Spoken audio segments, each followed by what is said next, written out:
자, 그러면 또 지난 시간에 이어서 이야기를 나누도록 하겠습니다.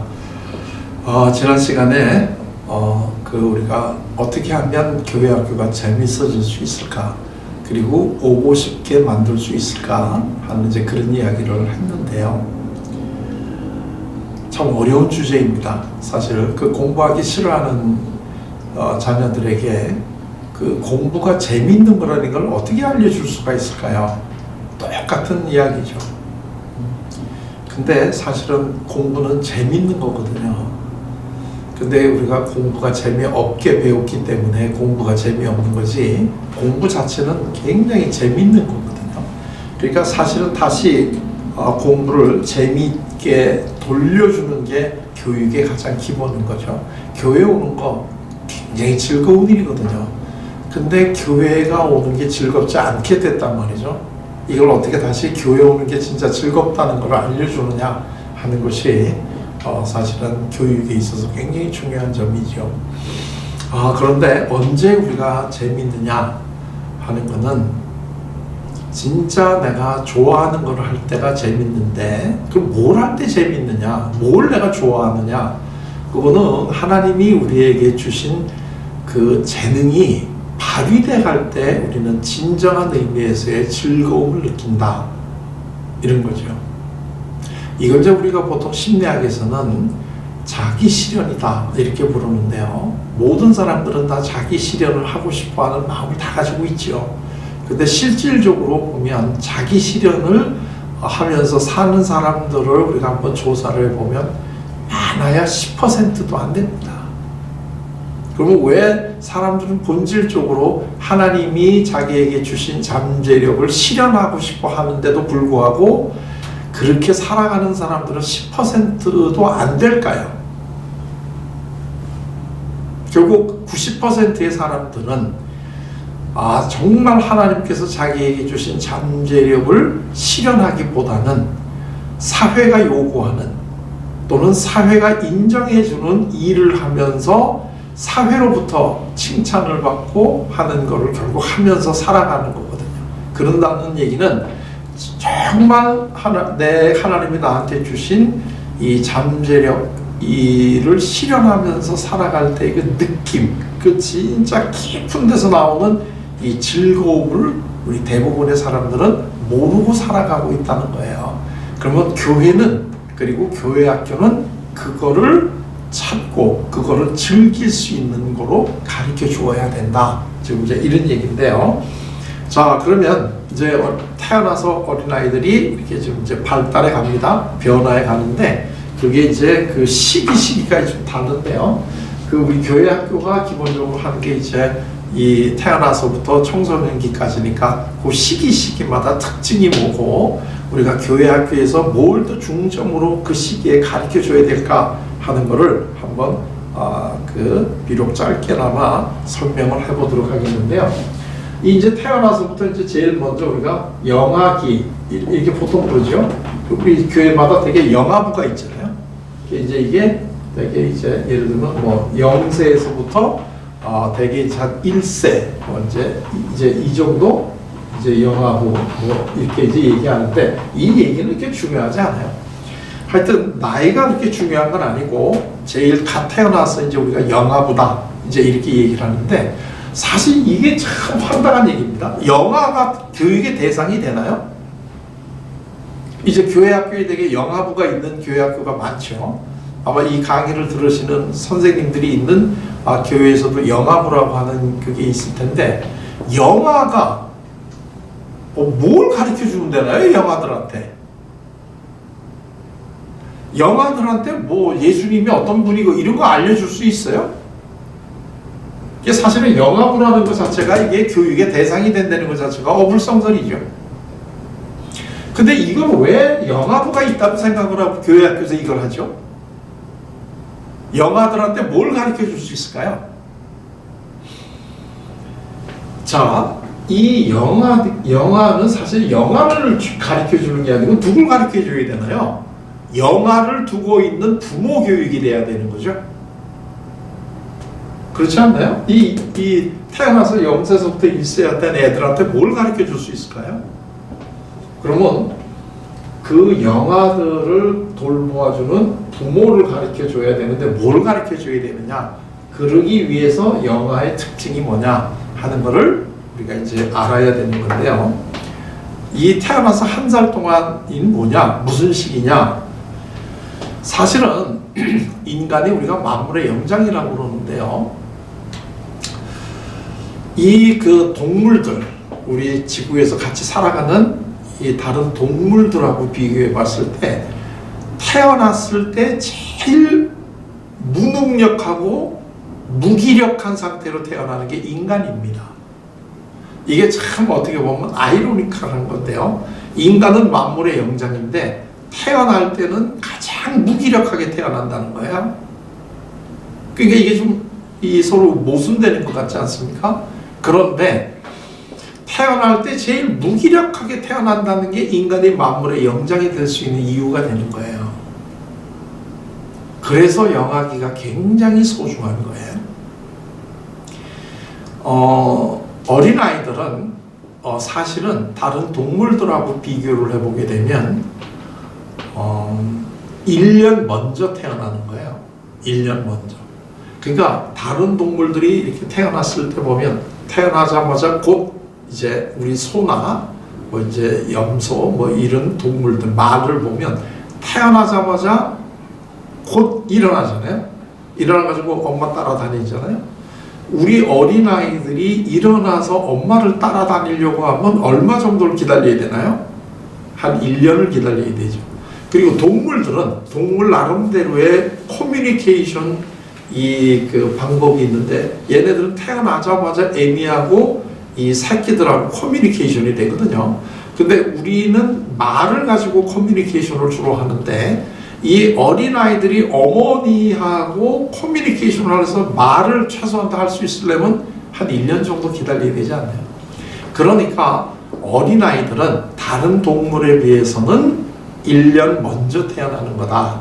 그러니까 사실은 우리가 다른 동물하고 비교해보면 돌 때 태어나야 된다는 얘기예요. 돌 때. 근데 그거는 불가능해요. 왜냐하면 1년 먼저 어린아이들이 태어나는데도 어머니가 해산의 고통이 엄청나거든요. 더더군다나 고통만 있는 게 아니라 지금도 전 세계 여성들의 사망 원인 1위가 아기 낳다가 죽는 거예요. 요즘에 우리나라 같이 이렇게 의료가 발달된 나라에서는 아기를 낳다가 어머니가 죽었다 하는 이야기를 거의 들어보지를 못하는데요. 아까 제가 우리나라 1919년에 27세가 평균 수명이다 이런 얘기를 했는데, 그러면 그 당시엔 대개 다 27세가 되면 다 돌아가셨느냐 그 얘기가 아니에요. 27세가 평균 수명이라는 것은 어린아이들이 태어나자마자 많이 죽었다는 뜻이에요. 그렇기 때문에 우리가 지금 84세가 됐다는 것은 이제 의료라든가 위생이라든가 음식물 섭취하는 거라든가 이런 것들이 다 발달이 돼가지고 태어나면 거의 이제 안 죽고 성인이 다 된다 이런 이야기죠.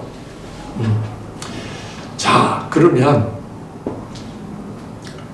어린아이들이 1년 먼저 태어날 수밖에 없는 이유는 어머니가 애를 낳을 수가 없거든요. 한번 생각을 해보세요. 돌 사진 찍는 애들이요. 얘네들을 어머니가 낳는다 생각을 해보세요. 어머니가 낳을 수가 없어요. 어머니는 다 죽어요. 얘네들 낳다가.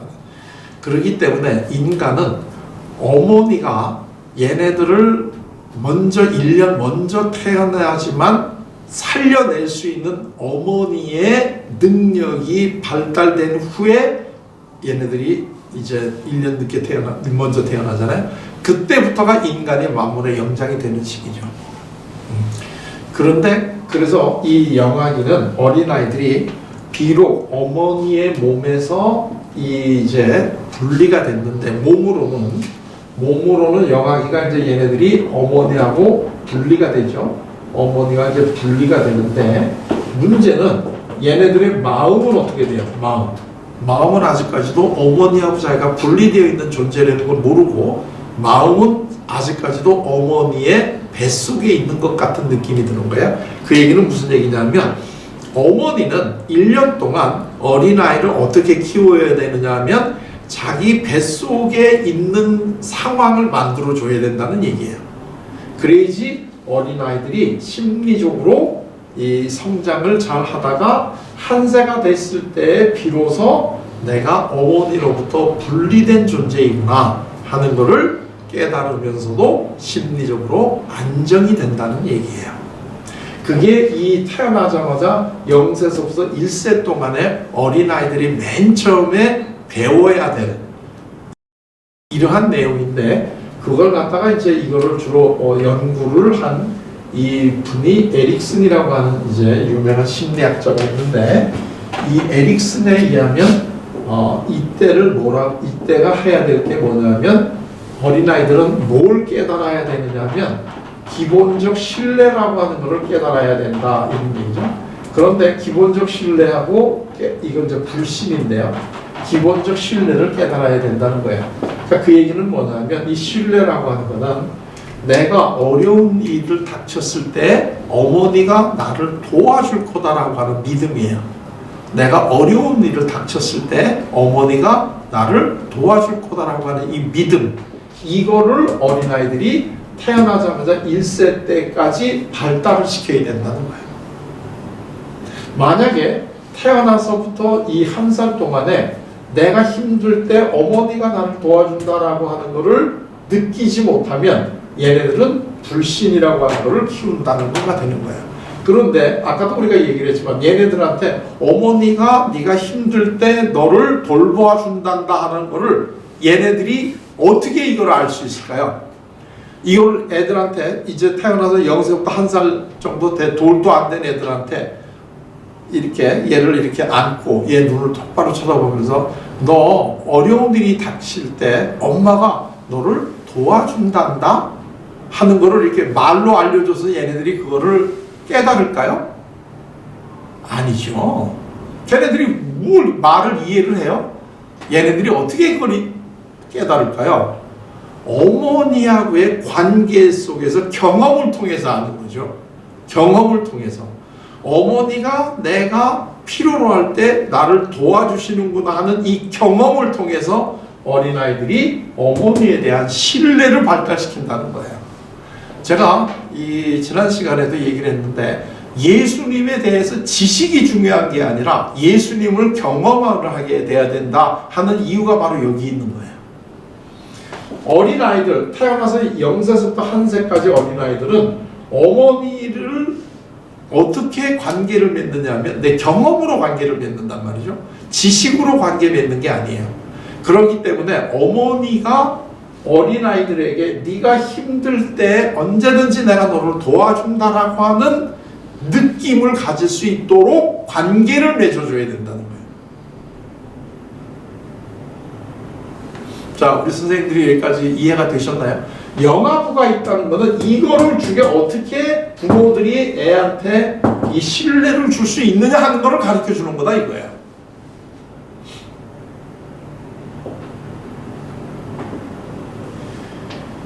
자, 그러기 위해서는 이 어머니가 어린아이들에게 예를 들면 일관되고 그 다음에 예측이 가능하고 그 다음에 따뜻한 이러한 이 성향을 가지고 이 어린아이들을 대해줄 때 어린아이들은 어머니에 대한 신뢰를 가지게 된다, 이런 얘기죠. 자, 이렇게 한번 이제 예를 한번 들어볼까요? 이제 한 2살 정도 된 어린아이가 이제 그 골목을 갔어요. 골목에 집을 밖에 나갔더니 여기 강아지가 한 마리가 다가오고 있어요. 그럼 이 2살 난 어린아이가 처음 보는 개가 자기한테 다가오니까 얘는 어떤 느낌이 들까요? 무섭겠죠. 그래서 크게 울었어요. 두려우니까. 근데 이제 그 다음날 이 2세 된 이 어린아이가 이번에는 어머니하고 손을 잡고 밖을 나갔다가 얘를 또 봤어요. 얘가 다가와요. 그럴 때 얘는 어제 혼자서 있을 때 이 강아지를 만났을 때하고 오늘은 어머니 손을 잡고 강아지를 만났을 때하고 이 두려움의 정도가 어떨까요? 똑같을까요? 아니면 두려움의 정도가 약할까요? 당연히 두려움의 정도가 약하겠죠. 왜? 어머니가 나랑 같이 있으니까. 그러면 어머니가 나랑 같이 있다는 게 무슨 뜻인가요? 어머니가 나랑 같이 있다는 것은 이 강아지가 나를 해칠 때 어머니가 나를 도와줄 거다라고 하는 이 믿음이 있기 때문에 어머니랑 같이 있으면 걔가 두렵지 않은 거죠. 자, 그런데 얘가 어머니랑 지금 손을 잡고 있어요. 물리적으로는 어머니하고 이제 손을 잡고 있어요. 그런데 얘는 비록 어머니하고 내가 물리적으로 손을 잡고 있지만 심리적으로 어머니는 내가 어려운 일을 당할 때 도와줄 거다라고 하는 걸 내가 믿지를 못해요. 그럴 수 있지 않아요? 내가 믿지를 못해요. 그러면 얘는 어머니하고 손을 잡고 있다고 하더라도 결국은 혼자 있는 거하고 마찬가지니까 어제 혼자 있을 때 이 강아지를 만났을 때하고 똑같이 두려워지겠죠. 왜? 어머니가 나를 도와줄 거라는 걸 내가 믿지 않으니까. 어디 여기까지 이해가 되셨나요? 자, 그러면 중요한 거는 뭐냐면 어머니의 이 마음이요. 어머니는 어떤 마음이냐면 어린아이를 위해서는 내가 목숨을 버릴 각오가 되어 있어요. 이 어머니는. 근데 그건 어머니의 마음이야. 어머니 마음. 근데 이것이 이 어린아이에게 느껴지지가 않으면 어머니의 마음이 이 어린아이한테 영향이 있을까요? 없을까요? 그럼 아무 소용이 없죠. 내가 아무리 너를 위해서 내가 죽을 수도 있단다라고 내가 마음을 갖고 있다고 해 뭐예요? 얘가 그걸 느끼지를 못하는데. 자, 그러니까 중요한 거는 이 심리적으로 어머니를 과연 믿느냐 안 믿느냐가 중요한 거야. 그러니까 이 어린아이가 어머니랑 같이 있을 때 힘이 나느냐 안 나느냐 하는 거는 이 어머니가 나를 도와줄 거라고 하는 믿음의 존재 여부가 중요해요. 어머니가 물리적으로 내 옆에 있느냐 없느냐가 중요한 게 아니라 어머니가 내가 힘들 때 나를 도와줄 거라고 하는 이 믿음이 있느냐 없느냐가 중요하다는 거예요. 근데 우리는 어머니가 내가 너를 도와줄 마음이 있다? 그것만 가지고 당연히 얘가 그 마음을 그대로 받아가지고 두려워하지 않을 거라는 착각을 하는 거예요. 여기서 중요한 거는 어머니의 마음이 중요한 게 아니에요. 뭐가 중요해요? 어린아이가 어떻게 받아들이느냐의 문제예요. 그러니까 믿음이 없으면 어머니가 아무리 도와준다고 마음을 먹고 있더라도 어린아이는 혼자 있는 애가 되는 거야. 영아보다 중요한 거는 어린아이가 어머니가 나를 도와준다라고 하는 걸 믿을 수 있는 이 믿음을 어떻게 주느냐가 중요한 거다 이거야. 그게 영아부가 있는 이유예요. 그리고 그거는 사실은 어린아이 교육이 중요한 게 아니라 어린아이를 키우는 부모. 그러니까 예를 들면 우리가 보통 믿음 이런 얘기를 많이 하는데 왜 믿음이 중요해요? 여기 지금 이제 하나님이 있어요. 하나님이 우리가 힘들면 다 우리를 도와줘.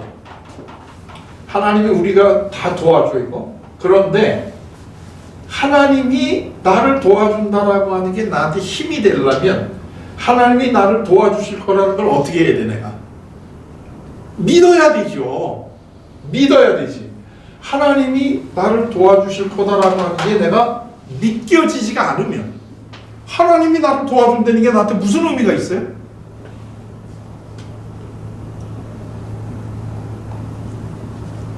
그래서 하나님에 대한 지식이 중요한 것보다도 하나님이 나를 도와주신다라고 하는 믿음을 갖고 있을 수 있는 경험이 중요하다는 거예요. 경험을 주는 게. 이 태어나서 지금 말도 못하고 누워있는 애한테 하나님은 너를 도와준단다 지식을 어떻게 줘요? 당연히 못 주죠. 그렇지만 얘는 어머니라고 하는 이 분을 통해서 믿게 되면 어머니가 나를 도와주는 것처럼 하나님도 내가 어려울 때 도와주실 거다라고 하는 걸 훨씬 빨리 믿지요. 그러니까 하나님에 대한 믿음을 얼마나 쉽게 그리고 빨리 그리고 강하게 받아들이느냐는 것은 어렸을 때 나의 부모가 나를 어떻게 키워줬느냐 하는 거에서 제일 중요하게 영향을 받는다는 거예요.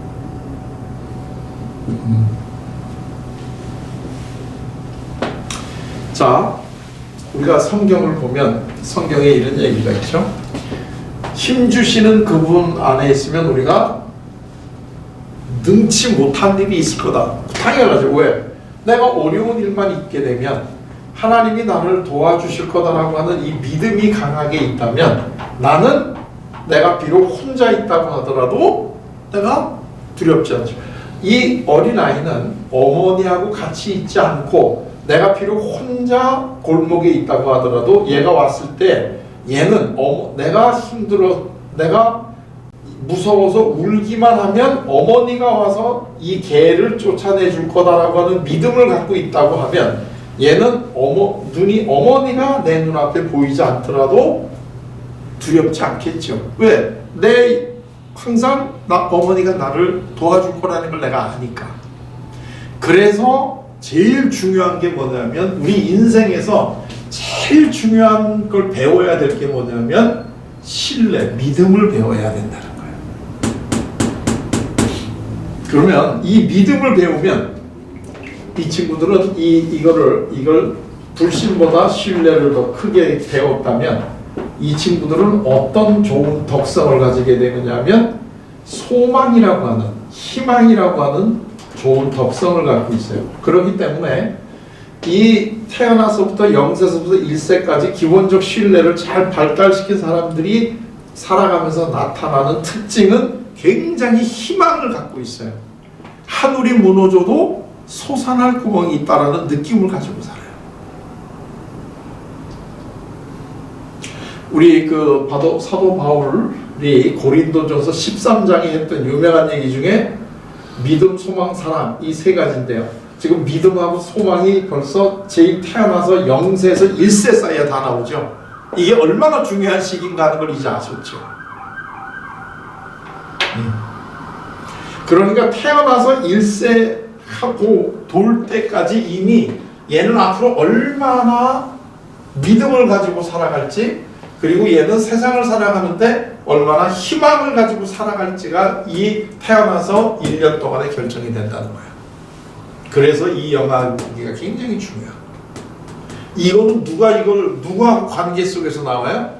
부모하고의 관계 속에서. 근데 얘가 부모하고의 관계 속에서 이걸 잘 익히지 못하고 이러한 거를 배우지 못하면 불신이 되겠죠.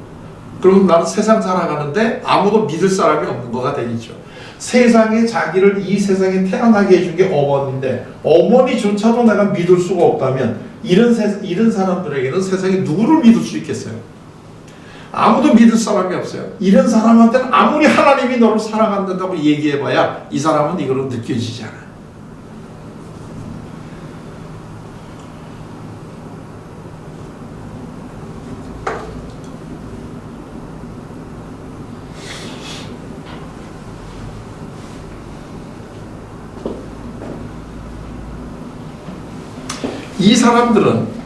이 사람들은 세상을 살면서 굉장히 불신이면 두렵잖아요. 두려우니까 두려운 상태로는 못 살아요. 그래서 이 사람들이 두렵지 않기 위해서 스스로 자기를 지키기 위해서 만들어내는 그게 있어요. 그게 뭐냐면 우상이에요. 그래서 이 사람들은 우상 숭배를 해요. 그러니까 우상이 뭐냐? 우상은 내가 세상을 살아가는데 나를 도와줄 사람이 없다고 해서 너무나 두렵기 때문에 자기가 나를 도와줄 수 있을 거라고 하는 하나의 이 우상을 만들어. 그리고 그 우상을 섬기는 거야. 우상을 섬긴다는 게 뭐예요? 저 우상이 나를 도와줄 거다라고 내가 믿는 거야. 이게 우상 숭배예요. 그러니까 이 우상이라고 하는 건 뭐하고 따라오느냐면 불신, 그 다음에 두려움하고 같이 있는 게 우상이에요.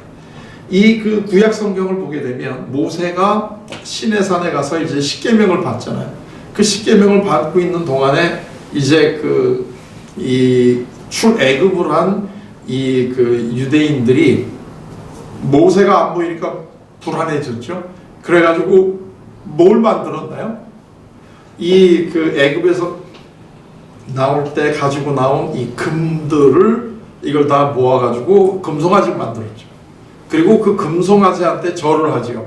그러면서 저 금송아지가 나를 지켜줄 거라고 하는 믿음을 갖게 되는 건데, 이게 바로 우상숭배죠. 그러니까 우상숭배는 뭐를 먹고 살아요? 두려움, 불신. 이 가장 원초적인, 태어나서 0세에서 1세까지 우리가 얻어야 되는 이거를 못 얻은 사람들이 내가 두렵고 불안하기 때문에 나를 지켜나가기 위해서 내가 만들어내는 것이 우상숭배다, 이런 얘기예요. 최근에 우리나라에서도 기독교를 빙자한 신천지라든가 이런 많은 우상들이 이제 많이 나오는데, 왜 사람들이 거기에 빠지느냐? 혼자 사는 게 두렵기 때문에 그렇죠. 근데 교회 가서는 내가 그 두려움을 내가 충분히 안심할 만큼 내가 느낌이 없는 거예요. 그렇기 때문에 그거를 준다라고 얘기하는 사람들한테 가가지고 거기서 내가 비로소 마음이 놓이는 거예요. 막연하게 하나님이 어떻고 우리가 죽으면 천국 가고 이렇게 막연하게 얘기를 하는데, 여기 가니까 내가 바로 하나님이고 네가 나를 믿으면 너는 천국 갈 수 있어. 이런 식으로 얘기를 막 해주니까, 그렇지 않으면 내가 불안해가지고 하나님은 멀리 계시고 내가 느껴지지는 않고, 그래서 내가 불안했는데 이 사람들이 거기 빠지는 거죠.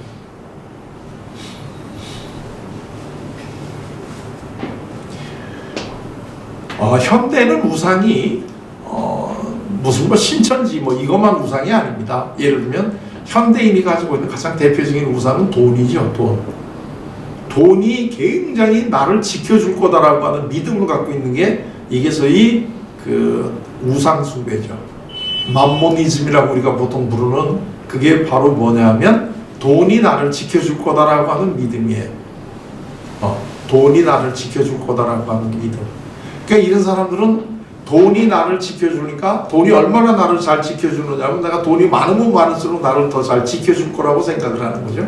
그렇기 때문에 이 사람들은 다 제켜놓고 제일 중요한 게 돈 많은 거.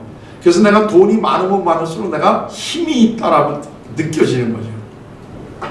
이게 왜 현대인들이 이렇게 돈을 숭배하게 되느냐 하는 이유가 바로 여기에 있는 거죠. 불안하니까 그렇다는 거죠. 근데 성서는 우리에게 끊임없이 그거는 다 헛된 거다라는 걸 알려주잖아요. 다 헛된 거다라고 하는 걸 알려주는데, 그 알려주는 것이 우리들에게 그렇게 효과가 없는 이유는 그게 내가 믿어지지가 않기 때문에. 믿음이라고 하는 것은 지식의 문제가 아니라 이거는 경험의 문제예요. 어머니하고 나하고의 지속적인 관계 속에서 내가 어머니를 믿게 되는 것이지, 어머니가 나를 사랑한다고 하는 지식을 통해서 내가 어머니를 믿는 게 아니라는 거예요. 그래서 종교는 지식이 아니라 믿음의 문제고, 종교는 지식이 아니라 관계의 문제인 거예요. 그러니까 우리가 주일학교에서 어린아이들에게 알려줄 거는 예수님이 어떤 분이다라고 하는 지식을 알려주는 것도 중요하지만, 그것보다 예수님과 관계를 맺어서 그 관계 안에서 내가 믿음을 가질 수 있도록 어떻게 이 경험을 해주느냐는, 여기에 포커스가 맞춰줘야 된다는 얘기예요.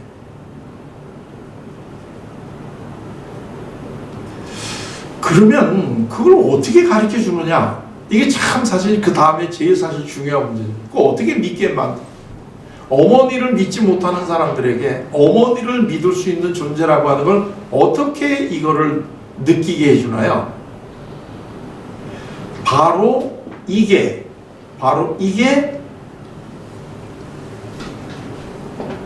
우리가 주일학교에서, 교회학교에서 학생들에게 예수님과 하나님과 관계를 잘 맺을 수 있게 만들어주는 방법인데요.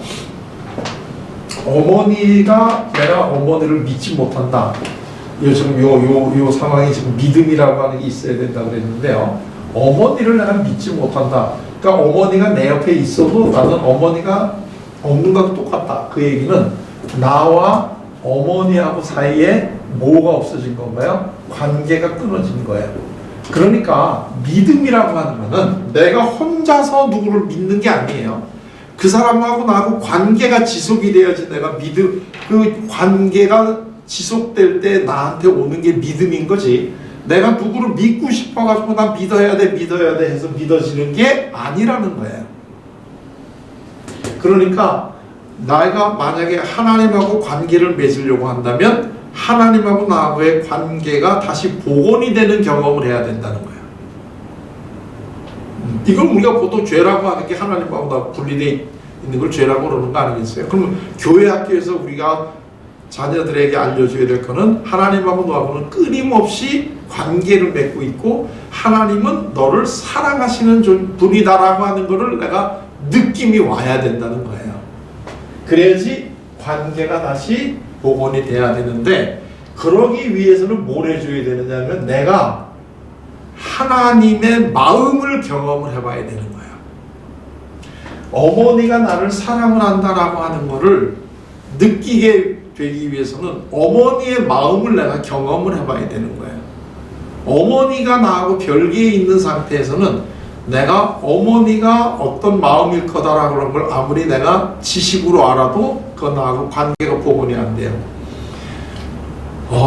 저는 이런 일들을 한평생을 하고 살아왔어요.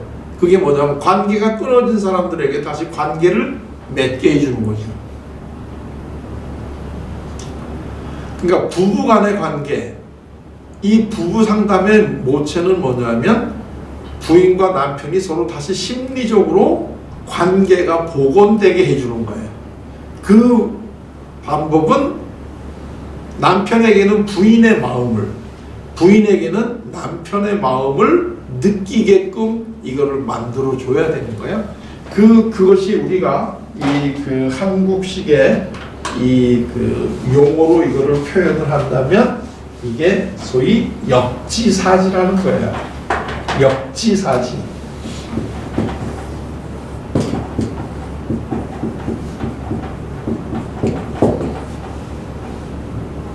이게 바뀔 역자죠. 지자는 위치. 위치를 바꿔서 생각을 해야 된다는 거예요. 그러니까 예를 들면 남편이 부인의 마음을 이해하려면 부인의 입장이 돼봐야 되는 거죠. 부인이 남편을 이해하려면 남편의 입장이 되어봐야 되는 거예요. 그래야지만 소위 무엇을 할 수 있느냐 하면 상대방을 이해할 수가 있어요. 상대방을 이해해야지 내가 그 사람의 마음을 알 수 있잖아요. 근데 이 이해라고 하는 게 영어로는 understanding인데요.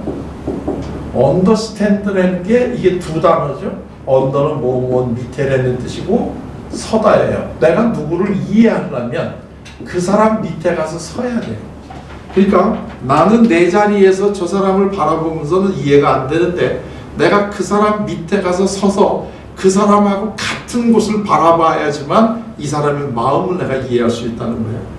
그러니까 그 예수님에 대해서 알려주시는 것도 중요하지만 이때 예수님은 어떤 마음이셨을까? 이거를 느끼게 해줘야 된다는 거예요.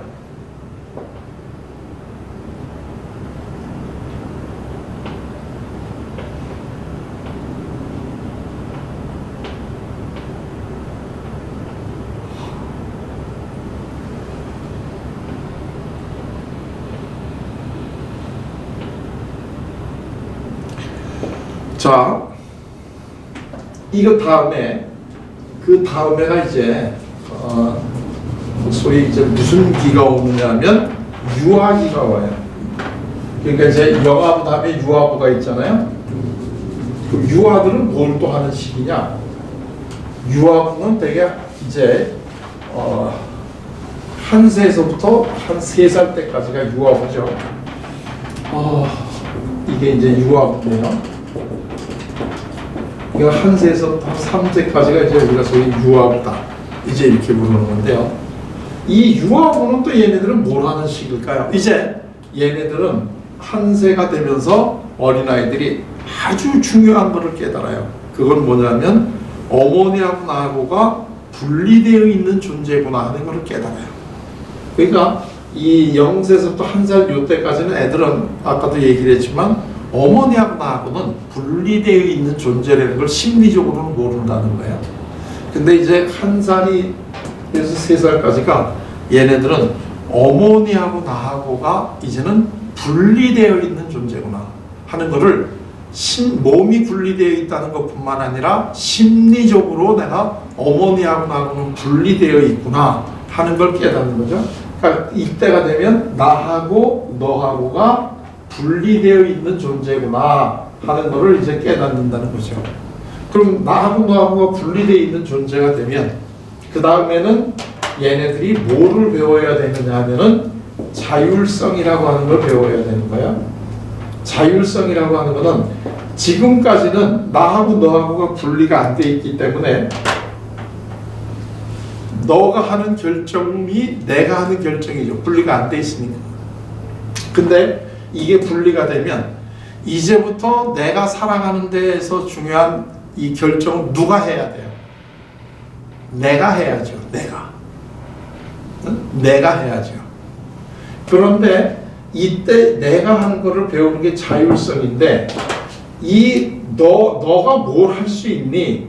내가 너에게 알려주는 대로 해라 하게 되면 이거는 뭘 배우느냐 하면 타율성을 배우는 거죠.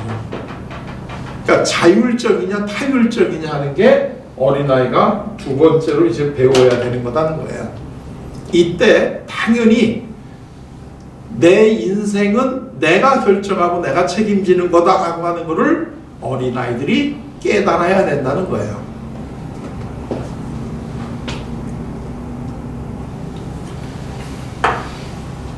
이 많은 분들이 교회에서 오해하는 것 중에 모든 거 우리 삶의 모든 건 하나님이 다 주관하시는 거고 나는 없고 하나님이 하시는 대로 하면 된다 뭐 이런 식으로 얘기하는데 세상에 그게 말이가 돼요?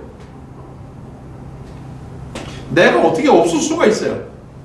이 세상을 내가 살아가는데 하루 밥 3끼 내가 먹는 거고 밥 3끼 먹기 위해서 그 밥을 마련하는 거는 내가 마련하는 거지.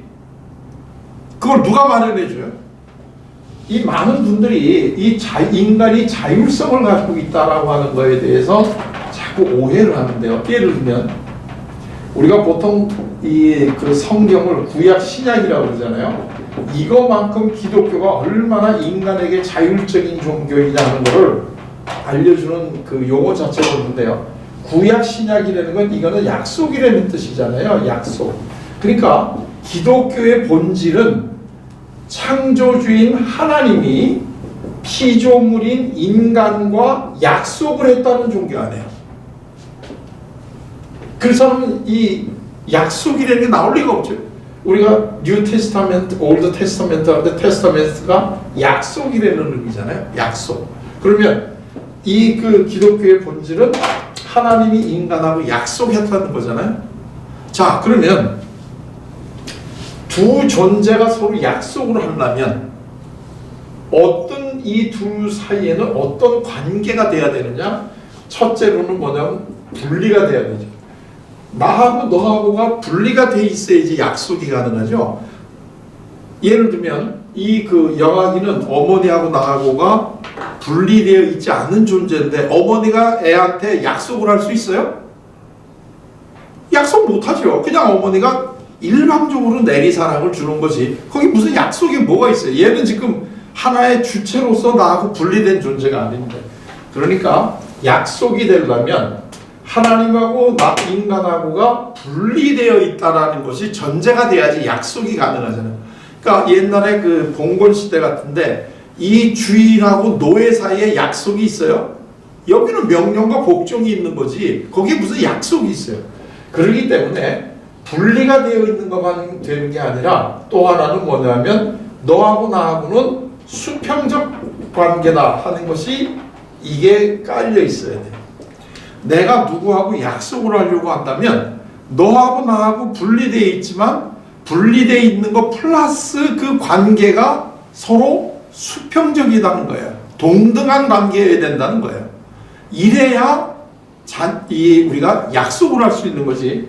만약에 수평적이 아니고 수직적이고 일방적으로 누가 명령을 하고 내가 들어야 된다고 하면은 이 관계는 약속을 할 수가 없어요. 자, 예를 들면 많은 부모들이 자식이 성장을 한 이후에도 자식이 나하고 분리된 존재이고 나하고는 다른 스스로 판단을 내릴 수 있는 주체적인 존재다라고 하는 걸 인정을 못하는 부모들이 많이 있어요. 그럴 경우에 이 부모하고 자녀 사이에는 약속이 되나요? 안 되나요? 당연히 약속이 안 되죠. 그렇기 때문에 이 1세부터 3세까지 어린아이들에게 우리가 알려줘야 되는 것은 너는 너희 어머니하고 분리되어 있는 존재야. 여기서 이제 이걸 배웠죠? 그러면 근데 분리되어 있는데 그 다음에 뭘 알아야 돼요? 그렇기 때문에 너의 삶의 결정은 누가 해야 되는 거야? 너가 해야 되는 거야. 그 얘기는 자, 그러면 우리가 보통 이 좋은 부모들인 자녀가 자기하고 분리된 존재로서 스스로 결정을 하고 살아가는 것을 바라는가요? 아니면 나를 떠나지 못하고 항상 내 옆에서 나한테 의존적인 관계를 맺는 것을 원할까요? 만약에 이 부모가 자녀를 정말 사랑을 한다면 자녀가 독립돼서 스스로 자기 삶을 살아가는 것을 원할까요? 아니면 나한테 의존적이어서 항상 내 옆에서 내 말을 듣고 내가 원하는 대로 살아가는 이러한 종속적인 삶을 살기를 원할까요? 그것이 우리가 어린아이가 1살서부터 3살 때까지 알려줘야 되는 거다 이거야. 그게 뭐예요? 너는 나하고는 분리된 존재고 네 삶은 이제부터 네가 알아서 해야 되는 거야. 그리고 그 삶에 대한 책임도 네가 져야 되는 거야 하는 거를 알려줘야 되는 게 또 어린아이들이 그걸 깨달아서 이 자율성을 느끼게 해주는 게 이때 어린아이들이 배워야 될 거다 이거야. 그런데 이거를 만약에 배우지 못하게 되면 어린아이들은 뭘 느끼게 되느냐면은 수치심을 느끼고 자기 회의를 느껴요. 수치심이라는 것은 뭐냐면 너가 볼 때 나는 잘 못하고 있다는 느낌이에요. 네가 볼 때 나는 잘 못하고 있다는 느낌. 또 자기 회의라고 하는 것은 나보다 더 능력이 많은 사람들이 있기 때문에 내가 그걸 하는 게 아니라 다른 사람이 나를 대신해서 그거를 해준다라고 하는 느낌을 가지는 거예요.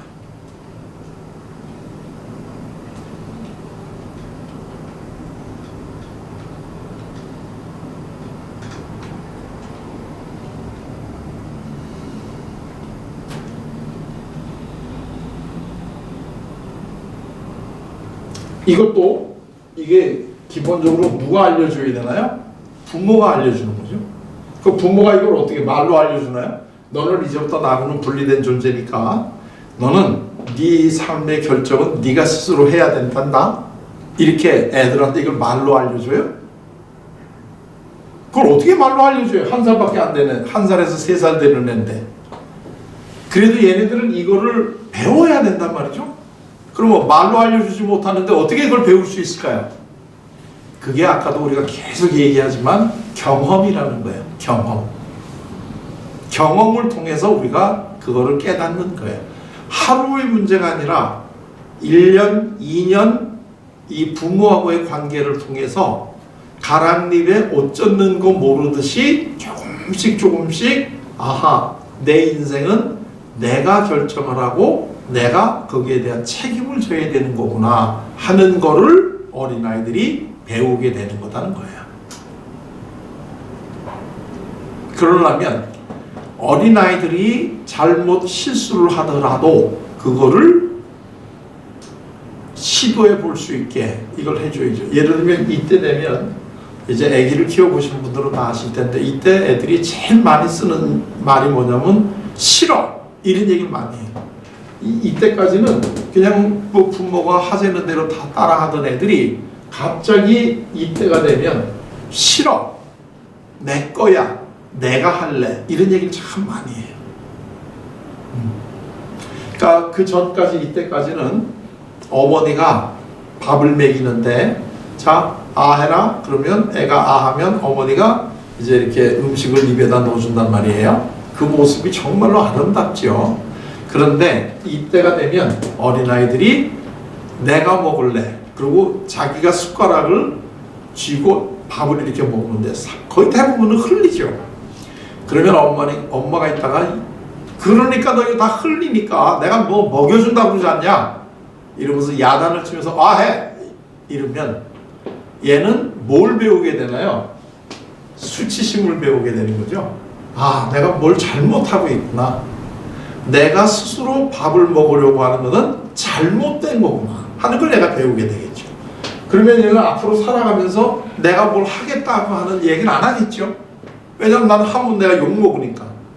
그러면 그 다음부터는 나는 뭐든지 아무것도 내가 할 수 있는 게 없다 하는 이러한 무능력감을 느끼게 되는데 이게 바로 자기 회의라는 말이죠.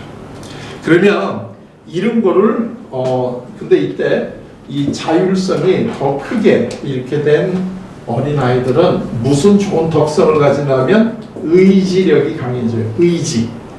내 스스로가 뭐를 하려고 하는 게 굉장히 강하단 말이죠. 우리 주위에 이제 어린아이들을 이제 이 교회 학교에서도 보게 되면 의지력이 강한 애들이 있죠. 내가 뭘 하겠다 그러고 어려운 일이 있더라도 그 어려움을 내가 이 장애를 극복하려고 하는 이 강한 마음이 있는 애들이 있고 조금만 어려우면 아이 나 이거 못하니까 선생님이 해주세요 이러고 포기하는 애들이 있어요. 그게 어디서부터 나오느냐 하면 이 자율성이 있느냐 없느냐에서부터 나온단 말이에요. 그런데 우리 많은 그 부모들이 너는 왜 이렇게 의지력이 없니? 너 어려운 일이 있더라도 네가 그거를 잘 할 수 있는 의지력을 키워야 된다라고 얘기해봐야 의미가 없다는 거예요. 왜? 자율성을 키워주게 되면 의지력은 저절로 나오는 거예요. 그런데 의지력을 키워주지 이 자율성을 키워주지 않으면서 의지력만 가지게 하는 교육은 의미가 없다는 거죠. 왜? 그건 효과가 없으니까요.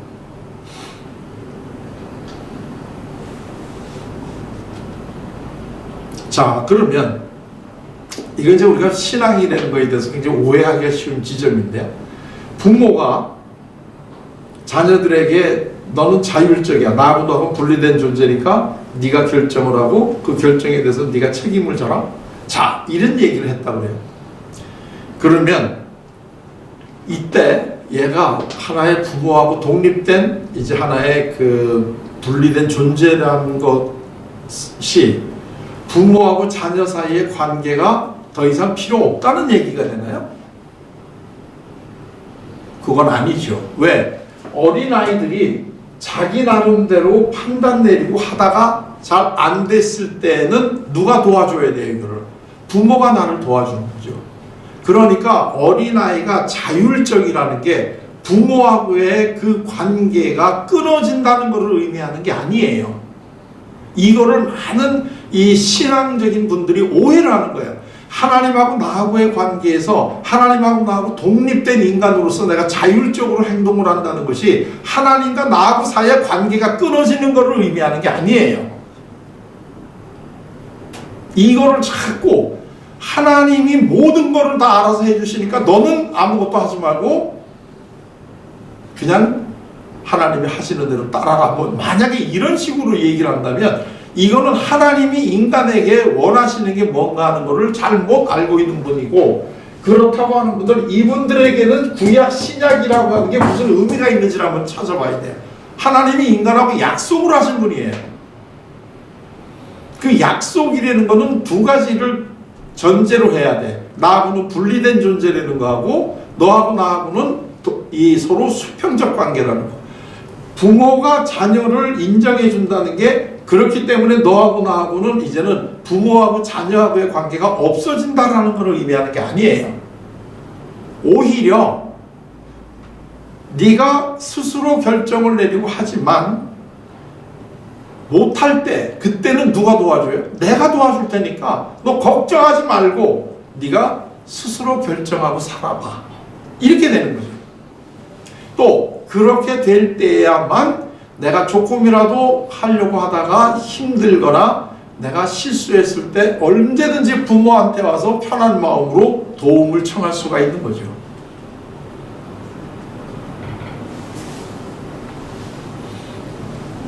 자, 그 다음에 이제 그 세 번째로 나오는 게 유년기인데요. 이 유년기라고 하는 게 이제 이 세 살에서부터 이제 4살에서부터 초등학교 들어갈 때까지 6살, 이때가 이제 유년기인데요.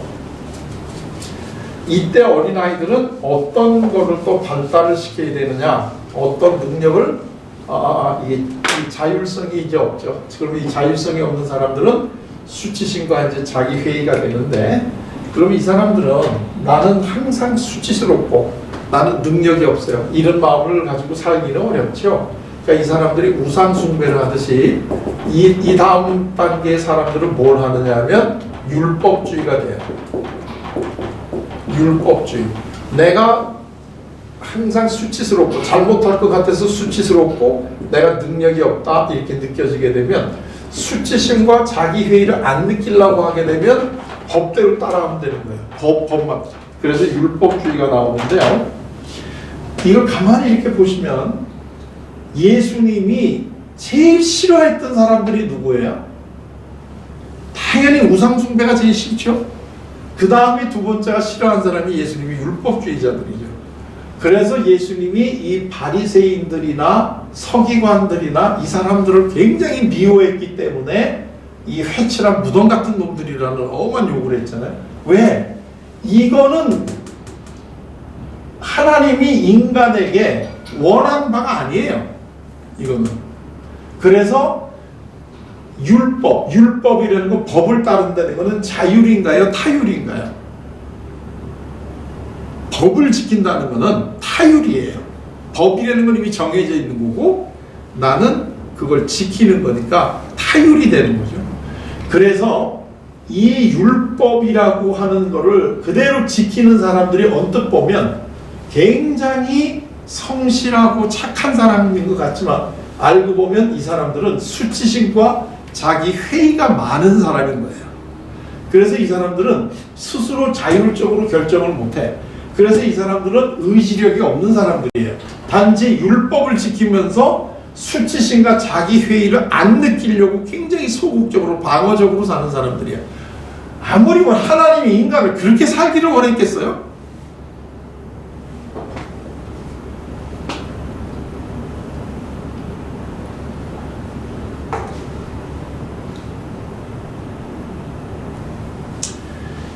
성경에서 얘기하는 나를 죽이라 하는 것은 내가 없어지라는 얘기가 아니라 내가 성숙해서 나의 에고가 예수님과 같은 이 수준으로 올라가라는 얘기지 너를 죽이라는 얘기가 아니에요. 이건 엄청나게 다른 얘기예요. 내가 내 제자를 키우는데 이 제자가 너는 앞으로 훌륭한 학자가 되기 위해서는 너를 죽여라. 그리고 내가 하라는 대로 그대로 해라. 얘가 이래가지고 훌륭한 학자가 돼요. 너는 공부를 네가 원하는 걸 하되 학자의 정신이 뭐냐? 그거는 이러이러한 거고 나를 봐. 나를 보고 네가 이 학자의 정신을 배워서 너도 나와 같은 정신으로 네가 훌륭한 학자가 되라. 그 얘기 아니겠어요?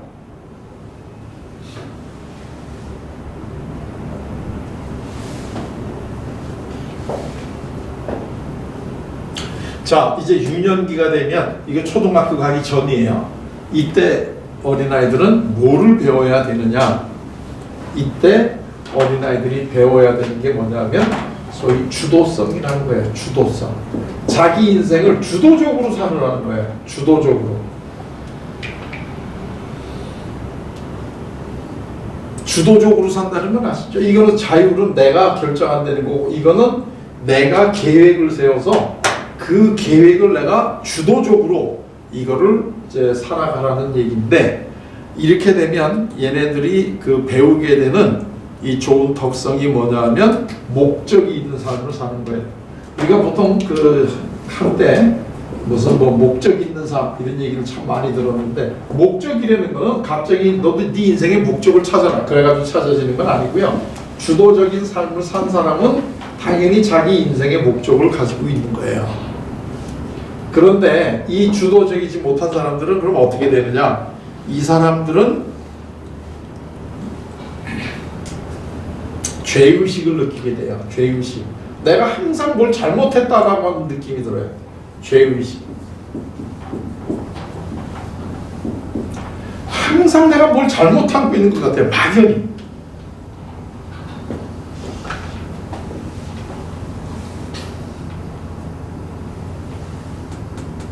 그래서 이 사람들은 주도적으로 못 살아. 왜냐면 내가 주도적으로 뭘 하게 되면 내가 잘못한 것 같은 느낌이 자꾸 드니까 아무것도 하지 말아야 되겠죠, 이 사람들은. 그래서 이런 사람들이 이 가지고 있는 이 그 자기를 지키기 위해서 발달시키는 게 뭐냐면 역할 맡기예요. 역할 맡기라고 하는 거는 다른 사람들이 나한테 하라는 일만 하는 거야. 내가 스스로 뭘 잘해보기 위해 가지고 열심히 내가 뭘 한번 새롭게 뭘 만들어 보거나 뭐 같은 이러는 게 아니고 그냥 하라는 대로만 하는 거예요. 하라는 대로만. 이게 군대 가보면 이거 금방 아는데요. 군대 가면 쫄병들이 이 자율성이나 주도성이 있어요, 없어요? 없죠. 하라는 대로 해라 너는. 이렇게 되니까 얘네들한테는 역할만 맡으면 되는 거예요. 내가 하라는 일만 하면 내가 잘못했다는 죄의식을 안 느끼니까. 자, 이게 어린아이들이 요때가 가정에서 요거를 지금 깨달아가는데, 이게 누구하고 깨달아가느냐? 부모하고의 관계 속에서 어린아이들이 이 그 신뢰를, 기본적 신뢰를 깨달아가느냐, 아니면 불신을 깨달아가느냐, 자율적이냐, 수치심이냐, 주도성이냐, 죄의식이냐, 이런 것들이 이제 결정이 되는데, 모든 어린아이들이 아주 좋은 부모를 만나가지고 신뢰, 자율성, 주도성 이런 거를 다 발달시키나요? 그렇지 않아요. 많은 부모들이 본인 자체가 미성숙하기 때문에 자녀들을 갖다가 이 그 불신을 느끼게 하고 수치심을 느끼게 하고 죄의식을 느끼게 키우는 부모들이 많이 있어요.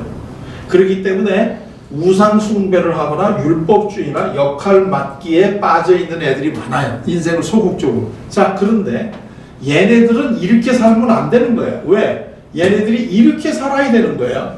이 그 소망을 가지고, 의지력을 가지고 뚜렷한 목적을 향해서, 이게 바울식으로 얘기하면 목표를 향해서 내가 나아가는, 아무리 어려움이 있더라도 내가 어떤 목표를 향해서 나아가는 삶을 살아야 되는 거지, 단순히 다른 사람이 나한테 하라는 것만 맡아가지고 살아가는 것이 아닌 거예요. 그러면 아까도 얘기를 했는데, 이렇게 살아가는 사람들, 이런 식으로 살아가는 사람들하고 이런 식으로 살아가는 사람들이 가장 대표적으로 나타나는 특징이 뭐냐? 이쪽은 재미있고 더 하고 싶고, 이쪽은 내가 재미가 없고 어쩔 수 없이 내가 살아가야 되기 때문에 하는 거에 차이가 있는 거예요. 그런데 아까도 잠깐 제가 얘기 드렸는데요. 정리를 하면 오늘날의 학교 교육, 오늘날의 가정 교육이 우리 자녀들을 이렇게 키우는 쪽으로 가요? 아니면 이렇게 키우는 쪽으로 가요? 이거를 아셔야 된다는 거예요. 오늘날의 우리의 가정 교육이나 학교 교육은 겉으로 이야기하기는 이런 쪽으로 간다라고 얘기를 하지만 실질적으로 우리 자녀들에게는 이런 거를 느끼게끔 교육을 한다는 거예요. 그렇기 때문에 진짜 나가 이 소망을 가지고 의지와 목적을 가지고 즐겁게 살아가는 삶을 살지 못하게 해준다는 거예요. 그러면 얘네들에게 이거를 심어줄 수 있고, 그래서 우리가 살아간다는 것은 믿을 수 있는 거고, 네가 자율성을 가지게 되고 주도적으로 살아가야 된다라고 하는 걸 느끼게끔 삶의 변화를 어디서 줘야 되느냐? 그거를 교회에서, 교회 학교에서 줘야 된다는 거예요.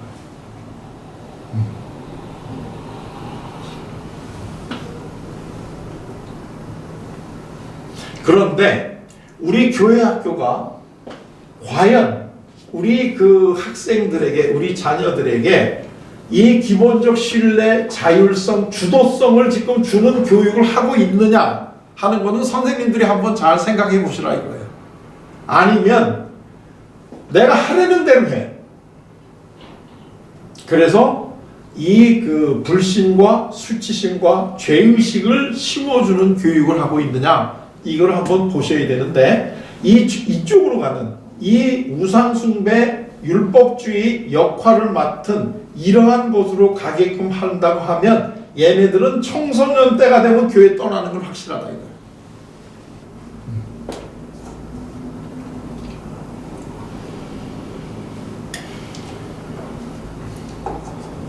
그리고 교회를 떠나지 못했다고 한다면 얘네들은 믿음이 강하기보다는 부모한테서 이 그 역할을, 내가 해야 되는 역할을 그대로 물려받고 수치심과 죄의식 때문에 이거를 하는 거에 불과할 거다.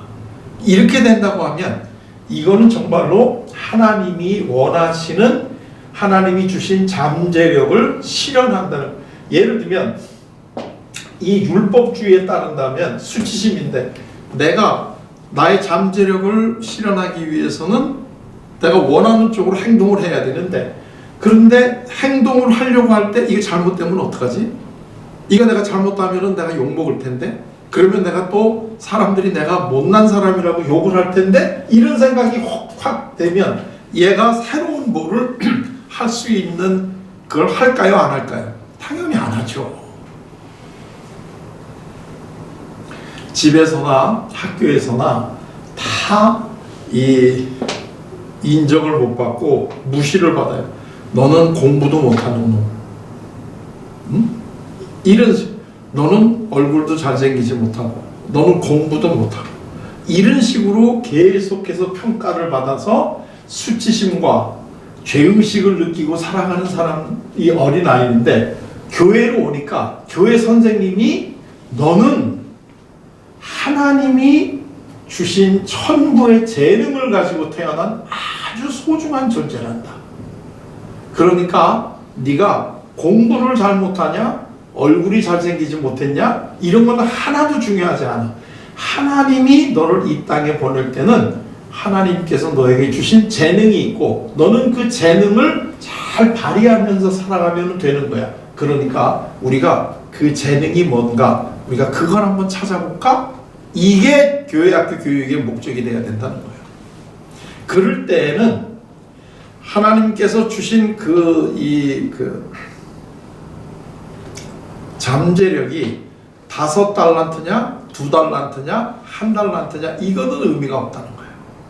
5달란트를 받은 사람이나 2달란트 받은 사람이 가서 장사를 해가지고 2배로 남기고, 한 사람은 1달란트 받은 사람은 이거를 그대로 땅에 묻었다가 그대로 갖고 왔는데, 이 주인에게는 이 사람이 5달란트 받아서 2배를 남겼다면 10달란트가 되는 거고, 2달란트 받은 사람이 2배를 했다면 4달란트가 되니까 결과적으로 6달란트의 차이가 나는데, 하나님에게는 이것이 하등의 의미가 없다는 거예요. 그래서 똑같이 너는 착하고 충성된 종이 되는 거야. 그런데 1달란트 받았던 사람은 두려워서 이거를 그대로 묻어뒀다가 갖고 왔는데, 그때 이 주인이 한 말씀은 너는 참 악하고 게으른 종이구나. 내가 너한테 원한 거는 그게 아닌데 너는 참 악하고 게으른 종이구나.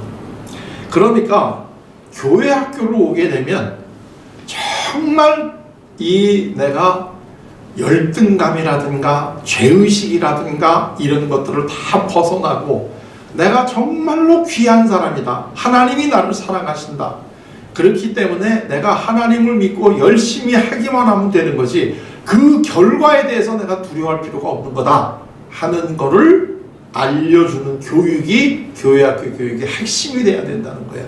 그런데 이거를 잘못하게 되면 그거를 경험하게 해주는 게 아니라 그렇다고 알려주는 교육으로 끝난다는 거예요.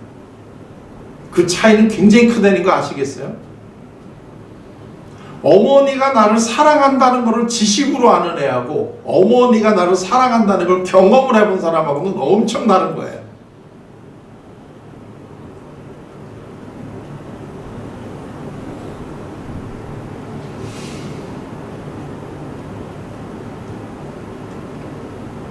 그런데 왜 이때 이 교육이 중요하냐? 그거는 이때 우리들의 마음속에 이 어린아이들이 평생을 우리들의 삶에 영향을 주는데 그거를 심리학에서는 뭐라고 부르느냐 하면은 내면아이라고 부르는 거예요. 우리 마음속에는 나이는 많이 먹고 몸은 커서 어른이라고 얘기할 수 있는지는 모르겠지만 우리 내면에는 아직까지도 이 사랑을 제대로 받지 못해가지고 수치심과 죄의식에 빠져있는 우리 내면 아이들이 있는 거예요. 지금 우리 마음속에. 이 사람들이 예수님을 경험해가지고 아하 예수님이 나를 사랑하시는구나 하는 거를 경험을 하게 되면 지금까지 불신으로 우상숭배를 하고 살던 사람들이 신뢰로 돌아오는 거예요. 그래서 다시 소망을 가지게 되는 거고 내가 지금까지 수치심과 나는 자기 회의를 가지고 살던 사람이 자율성을 느끼게 되는 거고 죄의식을 가지고 살아가던 사람이 주도적인 사람이 되는 걸로 바뀌어버려요. 이 내면 아이가 그때부터 성장을 하기 시작을 하는 거예요. 그래서 우리가 좋은 신앙을 가진다는 것은 이 내면 아이가 성장할 수 있게끔 만들어줘야 되는데 계속 제가 되풀이해서 얘기하지만 이거는 경험을 통해서 아는 거지 이것이 그렇다라고 우리가 지식으로 이거를 알려줄 수 있는 게 아니라는 사실이에요.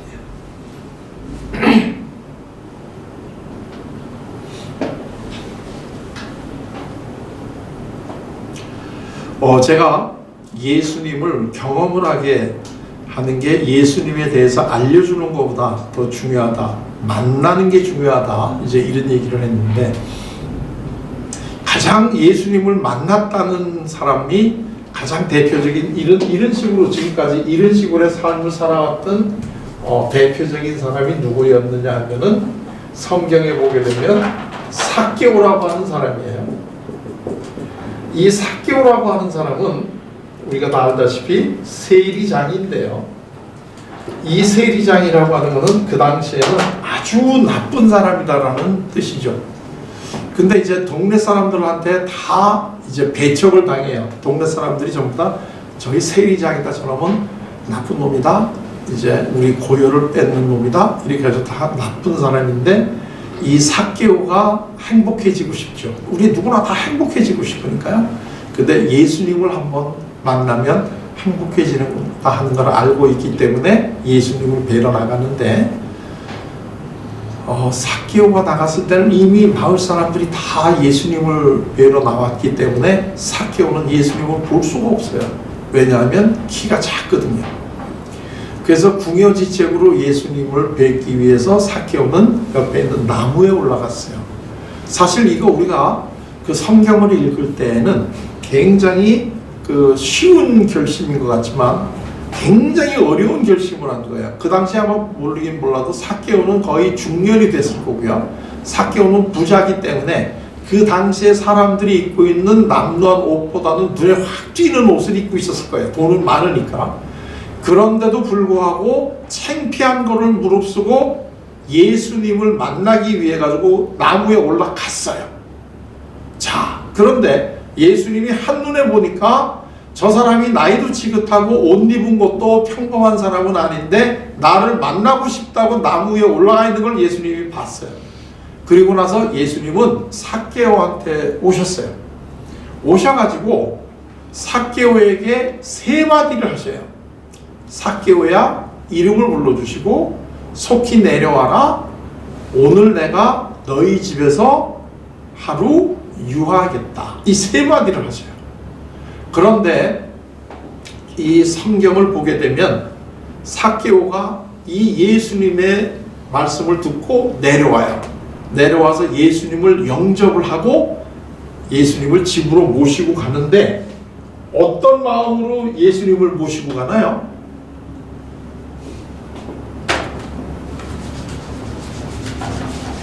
그때 예수님을 어떤 마음으로 모시고 가느냐 하면 즐거워하며. 삭개오는 예수님을 만나기 전과 예수님을 만난 후가 달라졌어요. 뭐가 달라졌나요? 즐거워졌어요. 즐거워져서 예수님을 모시고 집으로 가서 서서, 앉지도 않았어요. 서서 주님, 제가 제 재산의 반을 가난한 사람한테 나누어 주겠습니다. 그리고 제가 토색한 거가 있다면 4배로 갚아주겠습니다. 라고 이야기를 해요. 이거 예수님이 그렇게 하라고 얘기를 하셨나요? 아니에요. 예수님은 그 성경을 보게 되면 삭개오에게 한마디도 교리라든가 어떻게 하면 네가 구원을 받을 거라든가 이런 거를 하나도 알려주신 적이 없어요. 그런데 삭개오가 즐거워져서 예수님을 모시고 집에 가서 자기 스스로가 그 얘기를 하는 거예요. 그랬더니 예수님께서 그 얘기를 들으시고 아주 놀랄 이야기를 하셨어요. 오늘 이 집이 구원을 받았다. 삭개오 한 사람만 구원받는 게 아니라 삭개오의 모든 가족이 그날 구원을 받았어요.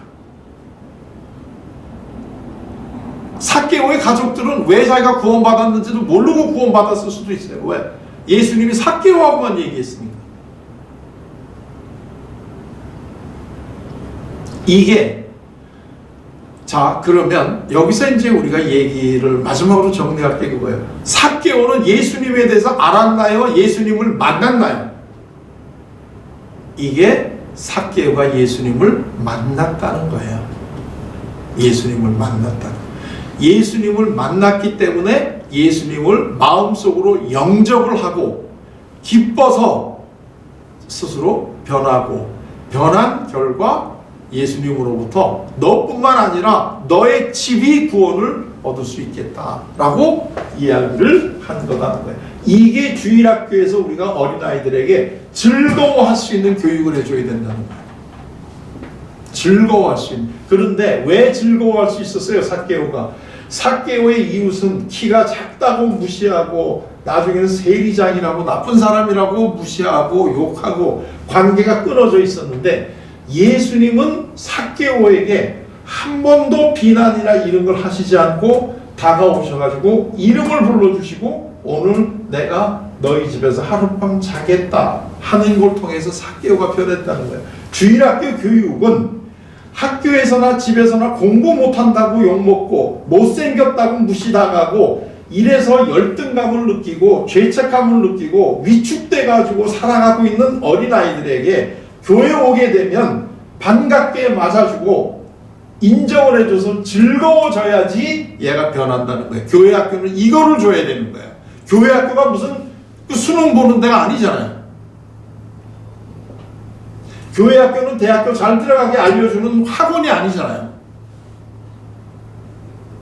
그런데 왜 자꾸 어린아이들에게 성경을 요절을 많이 외우면 상 주고 못하는 애들한테는 자꾸 야단치고 그러면 안 되죠. 얘네들이 학교에서 집에서도 주눅 들어 있는 애들인데 교회 학교까지 와가지고 경쟁하고 주눅 들으면 되겠어요? 교회 와서는 무조건 인정을 받아야죠. 그리고 너는 아주 소중한 존재란다. 그거를 우리가 한번 찾아내서 그거를 하면서 살아가자. 근데 그걸 누가 찾아줘요? 그거를 네가 찾아야 된다. 그게 바로 이 자율적이고 주도적인 사람이 되는 거죠. 그리고 네가 두려워서 못할 때 걱정하지 마. 내가 너를 도와줄게. 그리고 선생님하고의 관계에서 그거를 깨달아가게 되면 하나님은 훨씬 더 너를 사랑한단다. 한번 사랑을 받았다는 게 뭔가 알게 되면 훨씬 더 쉽게 이해가 되지 않겠어요? 이것이 죄송합니다.